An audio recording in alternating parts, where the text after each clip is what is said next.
តែខ្វះការយោគយល់និងអធ្យាស្រ័យគ្នាគ្រាន់តែរឿងដកប្រាក់$10ម្ចាស់តូប True Money បើកឲ្យតែ 35,000 រៀលក៏កើតជាចំនួននិងប្រើអំពើហិង្សារហូតឈានដល់ខាត់ខ្លួនប្តីប្រពន្ធ2នាក់ដែលជាម្ចាស់តូប True Money Asli kafe គឺជាកាហ្វេសុខភាពដ៏ល្អបំផុតសម្រាប់លោកអ្នកដែលមានរោងចក្រផលិតនៅប្រទេសម៉ាឡេស៊ីនិងទទួលស្គាល់គុណភាពដោយក្រសួងសុខាភិបាលម៉ាឡេស៊ីនិងក្រសួងសុខាភិបាលកម្ពុជាដែលផ្សំពីដើមបន្ទង់ក្រហមយិនសិនរួមនឹងសារធាតុសំខាន់ៗមួយចំនួនទៀតជួយបន្ថយភាពតានតឹងបំបាត់ stress និងបង្កើនការចងចាំកាត់បន្ថយជាតិខ្លាញ់និងជាតិស្ករបង្កើនសមត្ថភាពផ្លូវភេទទាំងបុរសនិងស្ត្រីរីឯតម្លៃវិញគឺសមរម្យសូមទំនាក់ទំនងទូរស័ព្ទលេខ096 53 26 207ឬ097 7592 896ដើមពីជនរងគ្រោះទៅដកប្រាក់ចំនួន$10ស្មើនឹង 40,000 រៀលនៅតូប True Money ក្បែរផ្ទះប៉ុន្តែម្ចាស់តូបបើកឲ្យតែ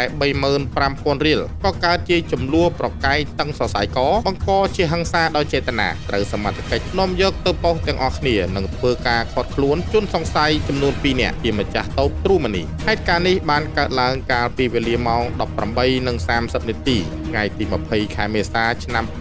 2025 នៅចំណុចភូមិព្រែកសំរោង 3 សង្កាត់តាខ្មៅក្រុងតាខ្មៅខេត្តកណ្ដាលលោកវរៈសេនីយ៍ត្រីពុកវិចិត្រនាយប៉ុស្តិ៍នគរបាលតាខ្មៅបានប្រាប់ថាជនរងគ្រោះមានចំនួន2នាក់មួយឈ្មោះសៀកសុវណ្ណភេទប្រុសអាយុ32ឆ្នាំជនជាតិខ្មែរមុខរបរកម្មកររោងចក្រជាប្តីមានរបួសពក្បាលមួយកន្លែងនិងរបួសត្រង់ដៃខាងឆ្វេងមួយកន្លែងទី2ឈ្មោះជ័យសៀងហៃភេទស្រីអាយុ27ឆ្នាំជនជាតិខ្មែរមុខរបរកម្មកររោងចក្រជាប្រពន្ធមានទីលំនៅនៅភូមិសង្កាត់កើតហេតុខាងលើមិនមានរបួសទេចំណែកជនសង្ស័យមានគ្នាចំនួន2នាក់ទី1ឈ្មោះសៀងកំសានភេទប្រុសអាយុ41ឆ្នាំជនជាតិខ្មែរមុខរបរជាជាងសំណង់ជាប្តីរងរបួសពឹកងាស់មួយកន្លែងនិងរលាត់ត្រចៀកខាងស្ដាំមួយកន្លែងត្រូវបានឃាត់ខ្លួននិងទី2ឈ្មោះចិនណារ៉ូភេទស្រីអាយុ36ឆ្នាំជនជាតិខ្មែរមុខរបរលក់ដូរជាប្រពន្ធរបួសត្រង់ផ្ទៃមុខរលាត់ត្រង់ត្របកភ្នែកខាងស្ដាំនិងខៀវត្របកភ្នែកខាងឆ្វេងផ្នែកខាងលើព្រមទាំងរលាត់ចង្កាផ្នែកខាងក្រោមមានទីលំនៅស្ថិតនៅក្នុងភូមិសង្កាត់កើតហេតុខាងលើជាមួយគ្នា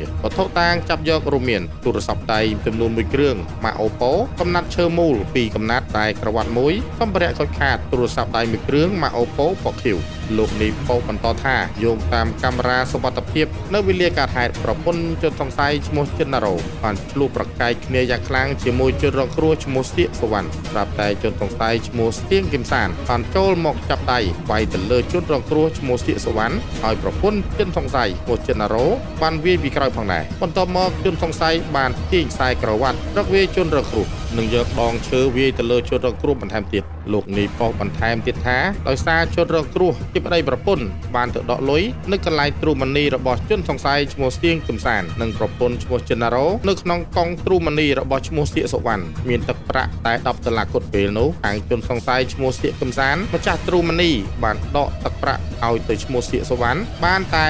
35,000 រៀលប៉ុណ្ណោះដោយនៅក្នុងកង់ True Money នៅសល់ទឹកប្រាក់80សេននិង20សេនទៀតត្រូវបានខាងក្រុមហ៊ុន True Money កាត់យកតែពេលឈ្មោះសៀកសុវណ្ណមិនព្រមទទួលយកលុយនោះព្រោះគិតថាជនសង្ស័យយកសេវាថ្លៃម្លេះហើយក៏មានការឆ្លុះប្រកែកគ្នាយ៉ាងខ្លាំងរហូតឈានដល់ការវាយតប់គ្នាទៅវិញទៅមកមានរបួសស្នាមរៀងៗខ្លួននិងក៏ត្រូវបានសមត្ថកិច្ចប៉ុស្តិ៍តាខ្មៅធ្វើការអន្តរាគមន៍យកមកសួរនាំនៅប៉ុស្តិ៍រដ្ឋបាលតាខ្មៅដើម្បីកសាងសំណុំរឿងចាត់ការតាមនីតិវិធីយោងតាមចម្លើយរបស់ជនសង្ស័យគាត់ពិតជាបានវាយប្រតែប្រតប់ជាមួយនឹងជនរងគ្រោះហើយបានចូលក្នុងផ្ទះយកដងឈើមូលមកវាយលើជនរងគ្រោះបណ្ដាលឲ្យមានរបួសស្នាមពិតប្រាកដមែនបច្ចុប្បន្នជនសង្ស័យកំពុងត្រូវបានឃាត់ខ្លួនជាបណ្ដោះអាសន្ននៅការិយាល័យកម្រិតស្រាលនៃស្នងការដ្ឋាននគរបាលខេត្តកណ្ដាលដើម្បីកសាងសំណុំរឿងចាត់ការតាមនីតិវិធីច្បាប់